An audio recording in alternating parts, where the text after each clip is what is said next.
नमस्कार दोस्तों, स्वागत है आपका आपके अपने YouTube channel the AQ traders में। दोस्तों आज के वीडियो में हम हमारे currency pairs USD INR, GBP INR, euro INR के बारे में चर्चा करेंगे और जानेंगे कि यूएसडी और इन करेंसी पेयर्स का अगला मूव डेटा और चार्ट की मदद से। तो दोस्तों सबसे पहले हमने यूएसडी आईएनआर का फ्यूचर प्लॉट किया हुआ है।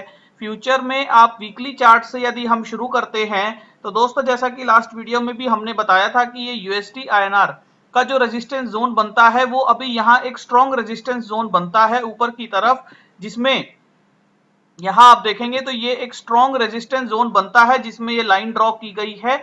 ऐसा इसलिए है दोस्तों क्योंकि जब हम पास्ट में डेटा देखते हैं तो यहाँ इसने जब कंसोलिडेट किया था और एक बड़ी रेड कैंडल आई थी, उसके बाद नीचे के लेवल पे सपोर्ट लेके फिर यहाँ फिर से रेजिस्टेंस लिया गया, फिर ये नीचे गया और उसके बाद फिर इसने जब टेस्ट किया तो एक बार फिर से इसने यहाँ रेजिस्टेंस लिया था। तो दोस्तों यहाँ हम देखें तो एक बार, दो बार, तीन बार ये इन जोन्स पे ये रेजिस्टेंस ले चुका है और उसके बाद अभी यूएसडी आईएनआर फिर से इस जोन में वापस आया है, इस टेरिटरी में वापस आया है ट्रेड करने के लिए। तो दोस्तों इस बार ये रेजिस्टेंस लेगा या फिर ये यहां से ब्रेकआउट देगा वो तो वक्त ही बताएगा, लेकिन फिलहाल के लिए ये जो जोन है ये एक बहुत स्ट्रॉन्ग रेजिस्टेंस का जोन बनता है और इस जोन से यदि ये रिजेक्ट होता है तो अभी फिलहाल के लिए इस मंथली पॉइंट ऑफ व्यू से इसे 74 के लेवल्स पर सपोर्ट भी मिल सकता है। दोस्तों एक बार क्विकली DXY का डॉलर इंडेक्स का भी चार्ट देख लेते हैं। तो ये वीकली चार्ट है डॉलर इंडेक्स का। वीकली चार्ट में यदि आप देखेंगे तो वीकली चार्ट में दोस्तों यहाँ इसने एक डिमांड क्रिएट की हायर लोज फॉर्मेशन करता हुआ, यहाँ एक अच्छी एक बुलिश कैंडल इसने बनाई है। हालांकि डॉलर इंडेक्स में भी जो ये जोन प्लॉट किया गया है ये एक स्ट्रॉन्ग रेजिस्टेंस का जोन बनता है और अभी से ही डॉलर इंडेक्स ने एक rejection weekly point of view से यहाँ दिखाना शुरू किया है। हालांकि ये रिजेक्शन ना होके एक रिट्रेसमेंट भी हो सकता है, तो इसलिए हमें वेट करना होगा कि DXY यदि अपने इस वीकली लो के नीचे ट्रेड करता है तो हम इसे जरूर एक रिजेक्शन मान सकते हैं। तो दोस्तों डॉलर इंडेक्स के पॉइंट ऑफ व्यू से यदि हम देखें तो इसके पास भी ऊपर की तरफ एक अच्छा स्ट्रॉन्ग रेजिस्टेंस आ रहा है और यूएसडी आईएनआर के पॉइंट ऑफ व्यू से भी हमने देखा कि यूएसडी आईएनआर में भी ऊपर की तरफ एक अच्छा स्ट्रॉन्ग रेजिस्टेंस आ रहा है 75 से 75.06 के लेवल के आसपास से 75.48 के लेवल्स तक एक अच्छा रेजिस्टेंस इसमें आ रहा है। तो दोस्तों इस बार जैसे कि इसने यूएसडी आईएनआर ने ट्रेड करना शुरू किया था जो इस सेशन में, तो उसके बाद इसने अपने लास्ट के 4 सेशंस में एक अच्छी तेजी दिखाई है, एक अच्छा मोमेंटम दिखाया है। और यदि हम आवरली चार्ट पे बुलिंजर बैंड प्लॉट करना चाहें तो दोस्तों बुलिंजर बैंड में अभी बैंड एक्सपेंशन चला है। बैंड एक्सपेंशन के बाद ये 20 MA की तरफ रिट्रेसमेंट ले रहा है। तो दोस्तों जैसा कि मैं खुद भी 9 और 20 के मूविंग एवरेजेस को ट्रेड करना पसंद करता हूं, तो 9 और 20 के मूविंग एवरेजेस में जैसा कि ये अभी आवरली बेसिस पर यदि ये 9 के नीचे ट्रेड करता है तो एक बार को शॉर्ट पोजीशन 20 के लिए ली जा सकती है और यदि ये इसके ऊपर होल्ड करता है, रिट्रेस करता है, रुकता है, तो एक बार को लॉन्ग पोजीशन 20 को स्टॉप लॉस मानकर हम इसमें लेना पसंद करेंगे। तो दोस्तों इस तरीके से हम अपने 9 और 20 को जो ये कंसोलिडेशन के जोन होते हैं इन्हें हम मॉनिटर करते हैं। तो आप भी इन्हें देख सकते हैं और अपना व्यू हमारे साथ कमेंट बॉक्स में शेयर कर सकते हैं। तो दोस्तों डॉलर इंडेक्स का और यूएसडी आईएनआर का जो कंबाइंड एनालिसिस था चार्ट की मदद से वो यहीं तक है। हमने अपने मेंबर्स का व्यू लेने के लिए पोस्ट डाला था, तो जिसमें हमें सोहिल जी ने टेलीग्राम पर रिप्लाई किया कि 75.2 और 75.5 के जो फ्यूचर्स लेवल है वो एक बिग रेजिस्टेंस का काम कर सकते हैं। यदि ये क्रॉस करता है तो 77 के लेवल्स तक आ सकता है, अदरवाइज ये 74 या नीचे की तरफ फॉल कर सकता है। इसी तरह दोस्तों संदीप चौधरी जी ने भी अपना व्यू दिया कि यूएसडी आईएनआर एक शूटिंग स्टार कैंडल बना रहा है 74.8 पे। उन्होंने यहाँ लेवल्स दिखाने की कोशिश की है कि ये यहाँ एक रेजिस्टेंस फेस कर रहा है और 74.37 या 74.4 के लेवल्स तक या रिवर्स आ सकता है इस इन लेवल्स तक रीटेस्ट कर सकता है। तो दोस्तों इस तरीके से हमारे मेंबर्स ने भी हमारे साथ अपना व्यू शेयर किया, हम उनका धन्यवाद करते हैं और हम कोशिश करेंगे कि आगे भी हम सभी मेंबर्स का व्यू लेते रहें। Thank you. बात कर लेते हैं जीबीपी आईएनआर के बारे में। तो दोस्तों इस हफ्ते भी जीबीपी आईएनआर ने एक इनसाइड बार फॉर्मेशन किया है, जो इसकी एक वाइडर रेंज है, जिस रेंज में काफी हफ्तों से जीबीपी आईएनआर अभी ट्रेड कर रहा है।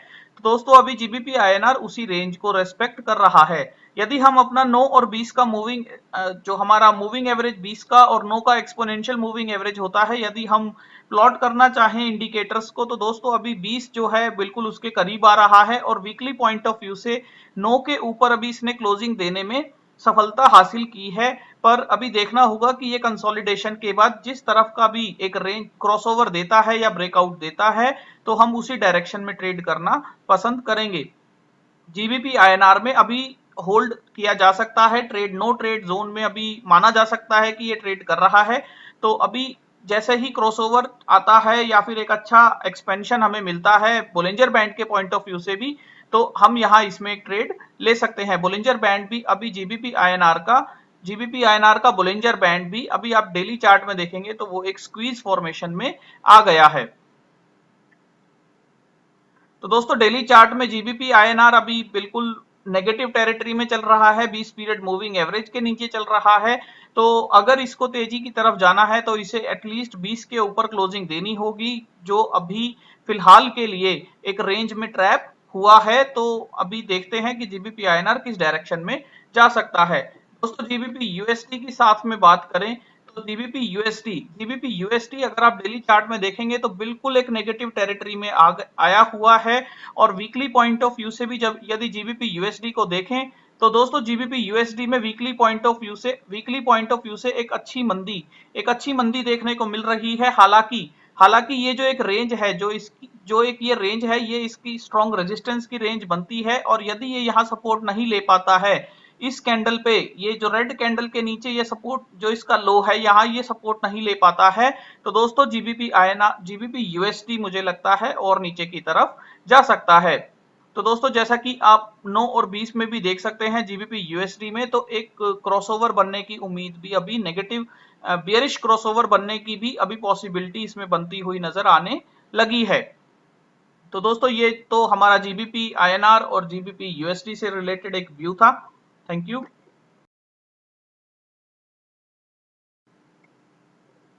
दोस्तों यूरो आईएनआर की बात करें तो यूरो आईएनआर में अभी एक रेंज कंसोलिडेशन के बाद इसने नेगेटिव थोड़ा नीचे की तरफ शिफ्ट किया है, रेंज को थोड़ा नीचे की तरफ शिफ्ट किया है, जिसमें इसने जो इसके रेजिस्टेंस जोन थे वो रेजिस्टेंस जोन को भी इसने नीचे की तरफ शिफ्ट किया है।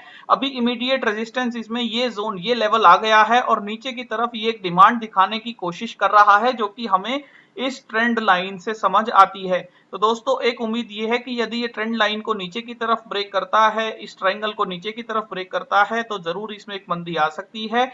और यदि ये इसके ऊपर क्लोजिंग देता है, इस रेजिस्टेंस के ऊपर क्लोजिंग देता है, तो ये एक बार को तेजी की तरफ इन जोन्स को टेस्ट कर सकता है, वापस इन लेवल्स को टेस्ट कर सकता है, वापस इन लेवल्स को टेस्ट किया जा सकता है।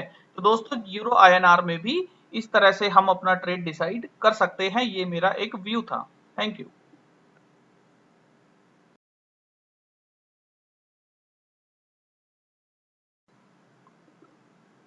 दोस्तों डेटा की बात कर लेते हैं यूएसडी आईएनआर से रिलेटेड। तो दोस्तों फ्यूचर्स का डेटा, जैसा कि हमने देखा कि रोल ओवर जो है एक बहुत कम नंबर के साथ शुरू हुआ था इस महीने के लिए, जो कि 17,98,000 अप्रोक्स 18 लाख के आसपास है, जो कि बहुत बहुत कम नंबर है यूएसडी आईएनआर के रोल ओवर के लिए जो इसने ट्रेड करना शुरू किया था। हालांकि दोस्तों एक जुलाई के दिन इसमें एक एडिशन हुआ था, 4% का ओपन इंटरेस्ट एडिशन हुआ था। और जो जिस उस दिन का जो वी वैप था 74.67 का वी वैप ही अगले दिन जो लो बनाया 74.79, तो उसे टेस्ट नहीं किया गया, इस वी वैप को भी टेस्ट नहीं किया गया। और ये गैप अप ओपन, ये वी वैप के ऊपर ओपन किया और वी वैप के ऊपर 74.8 पे ओपन करने के बाद ये वहीं उसी रेंज में केवल 1 पैसे का ही लो बनाया और ये तेजी की तरफ चला गया 2 जुलाई के दिन। तो दोस्तों 2 जुलाई के दिन एक छोटी सी अनवाइंडिंग भी हमें देखने को मिली है। हालांकि नेक्स्ट मंथ्स में पोजीशंस क्रिएट की गई हैं। तो दोस्तों अभी जो हमारा इमीडिएट वीवैप बनता है 74.67 पे हमें एक महत्वपूर्ण नजर रखनी होगी। यदि 74.67 के नीचे नीचे या आसपास यूएसडी आईएनआर ट्रेड करने की कोशिश करता है आता है तो डेफिनेटली हम एक न्यूट्रल व्यू की तरफ चले जाएंगे। न्यूट्रल टू बियरिश की तरफ भी हम सोच सकते हैं, नीचे की तरफ और जा सकता है, क्योंकि 74.67 के लेवल्स को 2 जुलाई की ट्रेडिंग में रेस्पेक्ट किया गया है, बहुत अच्छे से रेस्पेक्ट किया गया है। ये बुल्स की ताकत को दिखाता है। तो दोस्तों ये स्ट्रेडल का चार्ट यदि हम देखना चाहें तो लास्ट ट्रेडिंग सेशन में ऑप्शंस के डेटा में भी कॉल साइड में एक अच्छी अनवाइंडिंग हमें देखने को मिली है। हालांकि 75 के कॉल राइटर्स ने अपनी पोजीशन को एग्रेसिवली ऐड किया है, जो कि लगभग 34,900 या 35,000 कहे 35,000 पोजीशंस कॉल साइड में ऐड की गई हैं। और दोस्तों सबसे हाईएस्ट भी कॉल साइड में अभी ओपन इंटरेस्ट चला गया है और पुट साइड में 74.5 पर हाईएस्ट ओपन इंटरेस्ट आ गया है। तो दोस्तों एक रेंज जो है 74.5 और 75 के बीच में यूएसडी आईएनआर को कुछ समय बिताना चाहिए, इनके प्रीमियम्स को इरोड करना चाहिए, ऐसा मुझे लगता है। क्योंकि दोस्तों अभी 75 की पुट में एक पोजीशन एड ऑन करने की शुरुआत तो हुई है, लेकिन अभी आप क्यूमुलेटिव देखेंगे तो वो उतना ज्यादा नहीं है, उतना अच्छा नहीं है। तो ये एक व्यू ऑप्शंस की तरफ से भी निकल के आता है कि 75 के लेवल्स को अभी ये प्रीमियम इरोड करेगा, 75 के लेवल्स को अभी रेस्पेक्ट करेगा और 74.5 और 75 की टेरिटरी में अभी ये ट्रेड कर सकता है, इस रेंज में समय बिता सकता है। तो दोस्तों 74.5 का पुट कॉल रेशियो भी देखेंगे तो वो .75 अभी चल रहा है। अब जैसा कि हमने बात की यूएसडी आईएनआर में, जो हमें एक व्यू समझ आता है कि 75 में कॉल राइटर्स ने पोजीशन ऐड की, 75 से 75.5 का लेवल जो है बहुत एक स्ट्रॉन्ग रेजिस्टेंस जोन है। 74.5 पर पुट में सपोर्ट एडिशन किया जा रहा है, हाईएस्ट ओपन इंटरेस्ट पुट में 74.5 पर शिफ्ट हो गया है। तो दोस्तों इन सब बातों को देखते हुए हम एक स्ट्रेटेजी कर सकते हैं, समझ सकते हैं कि यदि हम एक आयरन कॉन्डोर बनाना चाहें 75 की कॉल को राइट करके और 74.5 की पुट को राइट करके, और उसके बाद हम उसमें 50-50 पैसे का ही हेज ले लें और बाद में इस हेज को अपने अकॉर्डिंग हम एडिट कर सकते हैं, वैल्यू को कम कर सकते हैं। जैसा कि यदि हमें लगता है कि अभी ये तेजी की तरफ है, जैसा कि ये बोलिंजर बैंड में भी अभी 20 MA के ऊपर चल रहा है, 20 मूविंग एवरेज के ऊपर चल रहा है, तो दोस्तों यहाँ हम पुट साइड में थोड़ा सा एग्रेसिव हो सकते हैं, यहाँ 10 की जगह 8 ले सकते हैं। मतलब अपने जो हमें पुट साइड में हेज करना है उस पोजीशन को हम कम कर सकते हैं। और कॉल साइड में हम जैसे कि ये हमारे ब्रेक इवन की तरफ आए 75.31 पर जब ये आए तो उस टाइम पे हम एक बुल कॉल स्प्रेड फिर से इसमें एडजस्टमेंट के पॉइंट ऑफ व्यू से ऐड कर सकते हैं। तो दोस्तों इस तरीके से ये स्ट्रेटेजी हमें समझ आती है। यदि ये 74.5 और 75 की रेंज में, जो कि हमारी यहाँ एक पॉजिटिव रेंज है, तो इस रेंज में यदि ये समय बिताता है तो हमें इसका लाभ, इस आयरन कॉन्डोर का लाभ हमें मिल सकता है। हालांकि ऊपर की तरफ ये जाता है तो हमारा ब्रेक इवन भी इसमें डिसाइड हो गए हैं। तो दोस्तों इस तरीके से आप अपनी स्ट्रेटेजी पे ऑफ ग्राफ में डिप्लॉय कर सकते हैं। यदि आपको ये पे ऑफ ग्राफ शीट अच्छी लगती है तो आप हमें इस शीट की रिक्वेस्ट भेज सकते हैं, मेल पर रिक्वेस्ट भेज सकते हैं। दोस्तों ये एक छोटे से शुल्क के साथ ये शीट आपको दी जाती है। Thank you friends.